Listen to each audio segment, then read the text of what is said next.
Okay, so today we've got a Vauxhall Astra J, and we're going to be doing something a little bit different, just because we've got loads of project jobs on and I'm looking to get something quick out there for you guys. So we're going to take this lovely factory stereo and give it the upgrade of what is known as the Tesla style dash.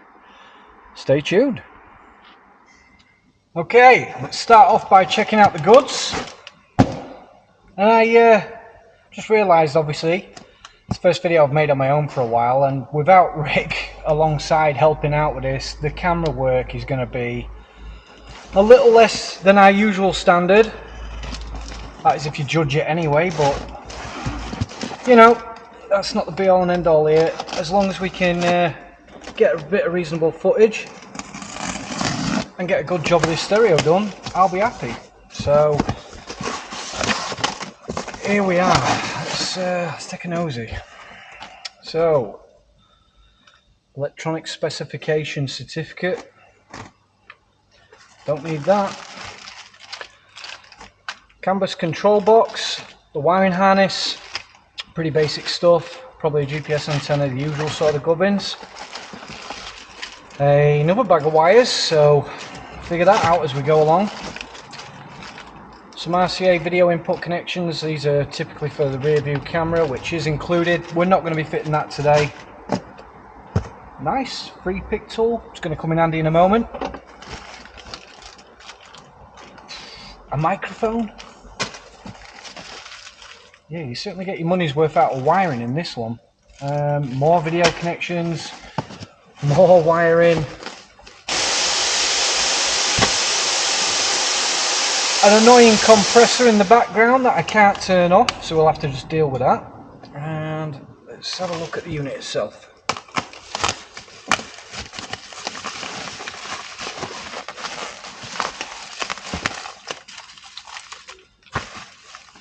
Well, I will say this much. These sort of units are typically bought and sold on eBay, should I say.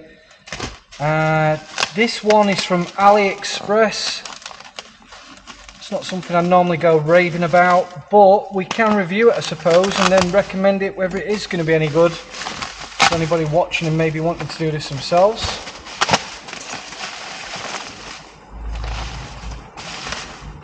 Okay, finally we get down to the nitty gritty.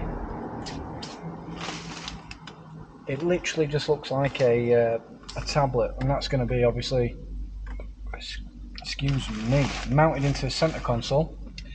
And there is another package in there, which is the fascia. So I'll quit boring you with the yibba yabba, or jibber jabber. That's the fascia. Let's get ripping it to pieces and figure it out. Hopefully we'll be done sooner than we think.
Okay, so everything's removed.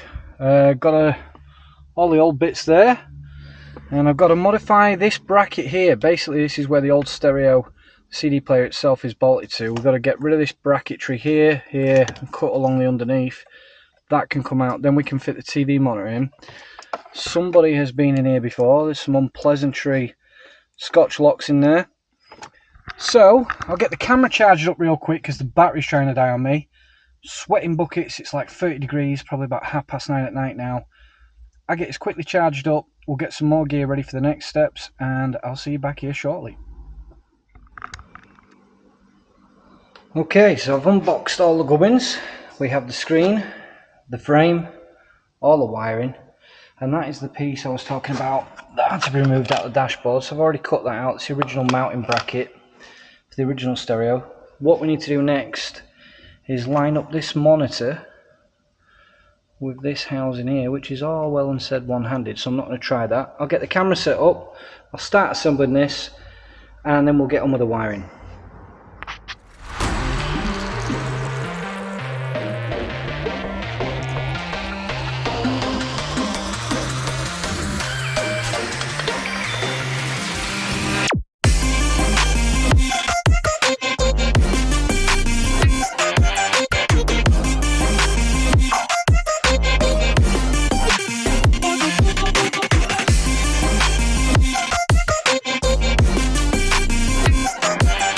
Okay, the next thing we need is this control for our ventilation system.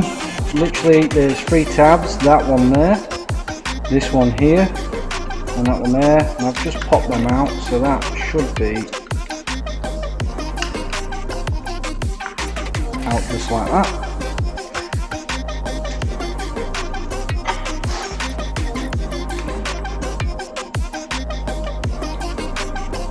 Not to get fingerprints on this already, because that's one downside straight off the bat. There is no screen protector on this, so a little disappointing on that.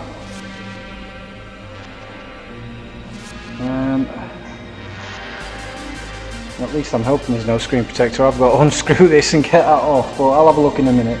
Let's get this clipped in and we'll go from there.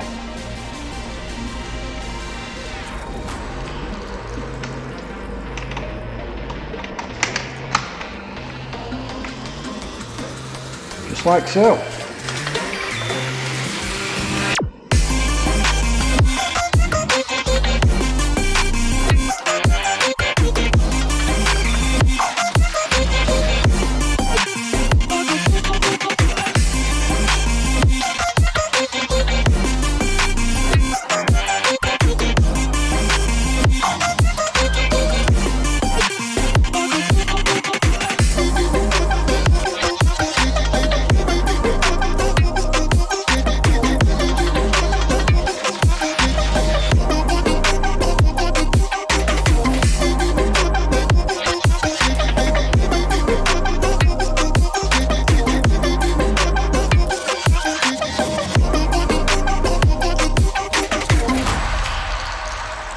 Okay, so while I've been figuring out the wiring and the camera's been charging, I have pre-drilled out and fitted a nice little hole in the top of the glove box there. So if you see that from my big head, put the 2 USB cable connection points inside the glove box, so you can hook up your own memory cards and whatnot, or use them as charging ports.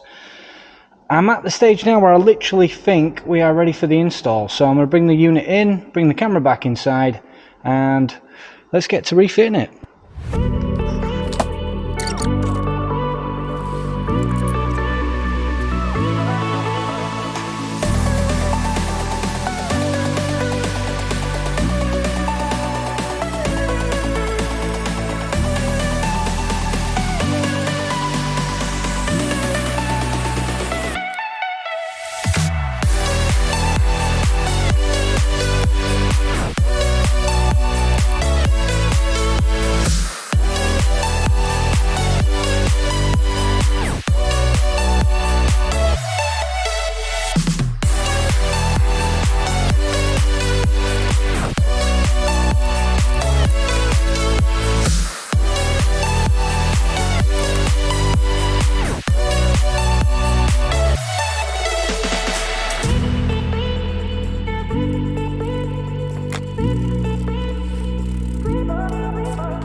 Okay, so far so good. We'll finish installing it and then we'll have a closer look, we'll see what it's all about. But I've got to configure all the cam lines to set up all the steering functionality, little bits like that. I have just tested the hazard lights, they're working, I've just checked the fans are working. We will go through it a little more in depth once I've finished boxing this up, and yeah, we'll see what it's all about.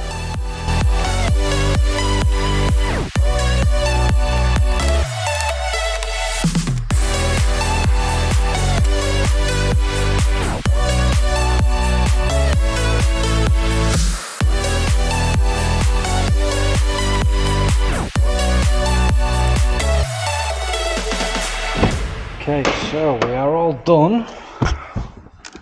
We're all buttoned up. I haven't removed the film yet, so I guess we'll do that now.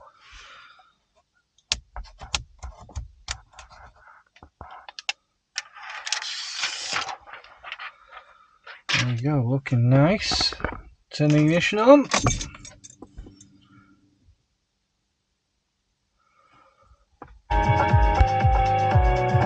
I'll just turn the volume down just in case I get any form of copyright strikes. But yeah, as you can see, I'll open the door, get a little bit of light in here.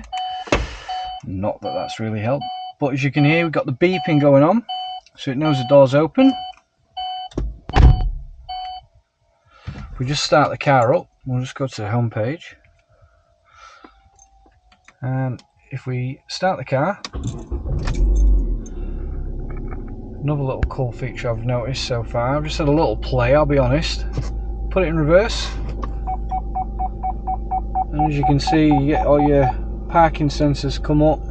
There's no video signal because we didn't connect the rear view camera. Now I am going to do that at a later date. Today has been a little bit pushed for time, been on a bit of a rush, obviously finished a long day's shift and then try to squeeze in a bit of content for you guys. This was a job I needed to do. Overall, just flicking through the system, you got all your typical apps, you know. I'm not sure if we're still connected to the internet, but we can give it a go. Yes, we are, so I believe we are. Just close down. Oh, I'll leave that on there. Go to YouTube.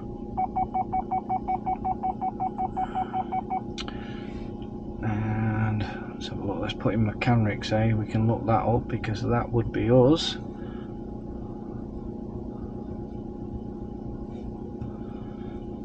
So we can search that. There we go. There's our Tego video. Give that a click. Now we can turn the volume up. There we go. Hello and welcome back. We're starting a new project today, aren't we, Rick? We are indeed. So we'll show you around it. You have seen this in our little update video, but That's here we go. Obviously we can open that up in full screen. Right, it's a bit of a obviously first job. Sort the tracking out. Yeah. Bit of a problem with that is, as you know, this screen is in portrait mode. Front end cosmetics, and we'll be good. We'll just shut ourselves up there. Come back out full screen and turn the volume down a tad. So yeah, basically, when you're going in full screen on video, because this monitor is a portrait mode and not a landscape, you do get cut off. Now obviously you should not be driving a vehicle with video being displayed. We're not condoning that. But I'm going to finish this up here. I'll just jump back to home screen. We'll go through a further in-depth look at it, but so far, highly recommend it. I've set all the radio up, everything's great there. You've got your navigation here, click on that. And there we go, so we've got full sat nav working. Everything you could really ask for, guys, and these units are pretty cheap. I mean, this one's cost around £136, something like that. It is the 4GB of RAM with a 32GB of storage. I need to turn that off. Let's do my nutting. Park assist. That must be a ghost walking by the car. And obviously, like I say, we have got our two USB ports there all plugged in and wired up, ready to use. No need for the CDs anymore. So yeah, realistically, value for money, and I couldn't obviously, so far, I can't obviously say a lot, it's just been installed, but I could not recommend something more better. This is a fantastic upgrade. It looks phenomenal. There's a lot of different themes we can apply to it. You can hook up an OBD port, and I can just show you real quick on here actually. It already comes with Talk software pre-installed. So with Talk, obviously you can get into some onboard diagnostics, check out your car for basic health settings, any engine management light codes, things like that. So yeah, lots and lots of features. Apple CarPlay, Android Mirror Link. I'll probably finish this up here. I might jump back on here tomorrow just in case, because there is one thing I haven't fixed yet, and that is the steering wheel functionality. I don't know if I've got an issue with the CAN bus box at the moment. Kind of weird, because obviously it's picking up the parking sensors and the door open, and they're running on the CAN bus system, so not quite sure what's going wrong with that. It's been a long day. I'll leave it here and I'll come back with a little update. Okay, so we're back with the update, and I can confirm after using this stereo now for a little bit, we have full functionality on our steering wheel controls. So we have the volume, that's all working. If you press the source button, which I'll click here, and you can see there it says video, automatically changes to the videos that are stored on your unit or any storage devices you've got connected. Press it again, you get your phone. I've not got my phone connected by Bluetooth, otherwise that would be working. Press the source button again. Auxiliary, for auxiliary inputs we have none. So next feature is the radio, which as we can see there, not a problem. And I'm not sure actually whether I can press the up and down arrows on this steering wheel here and change radio station. Yes, we can. So if we press there, yeah, we go, skipping through the radio stations. All working great. Source button again, we jump to navigation.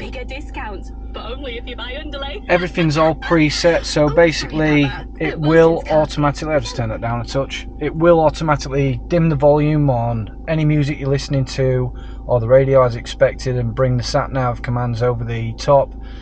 And you know, from what I've seen of this and used of it so far, I would highly recommend it. I'll just press the home button, because if you don't want that, you can go back to the main feature there.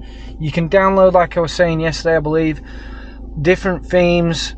You do need an internet connection for that, and you can download different themes to change the whole layout and presentation of this. But overall, there was a few snags that I've had to remove the stereo, and these buttons, they all came with the stereo, and the original ones was up here somewhere. I've actually had to disconnect that block of switches from the old unit, and they are now buried and hidden behind the dashboard, so some people will get fault with that. Any issues, drop us a comment. I'm glad to help you out. I've got this pretty much figured down to a T now. The only thing I haven't done, again, if we select reverse, automatically brings up the front parking sensors and rear parking sensors that are fitted to the vehicle. These will indicate with colour coordination to show you how close to the vehicle you are. As we can see, got no video signal. I have not connected the rear view camera yet. I will be doing that at a later date. And we've also added the functionality, so when you open the door, it shows the doors open. And again, when we use the aircon controls and things like that, it gives you the display on the screen that you can change the timer on that for how many seconds. I've got it set to 4 seconds. So yeah, overall, absolutely thrilled with the unit.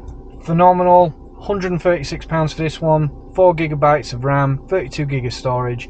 If you plan on putting your own micro, well, not a micro SD, a USB thumb drive in the car with all your songs on it, videos, which again, don't be watching while you're driving. It's great value for money. The people selling these units on eBay are selling them at more of a retail price, and I kind of figured out just as much that they're buying them in from likes of AliExpress and making a profit reselling online. Save yourself a few quid. If this is something that interests you, just buy one from AliExpress direct. I think it took around 10 days to come. That's direct overseas shipping from China, and I'm really stoked with it. So I'm going to end this video at that, and like I say, anyone wants any help, give us a shout. I'll be happy to answer in the comments, and until then, catch you on the next one.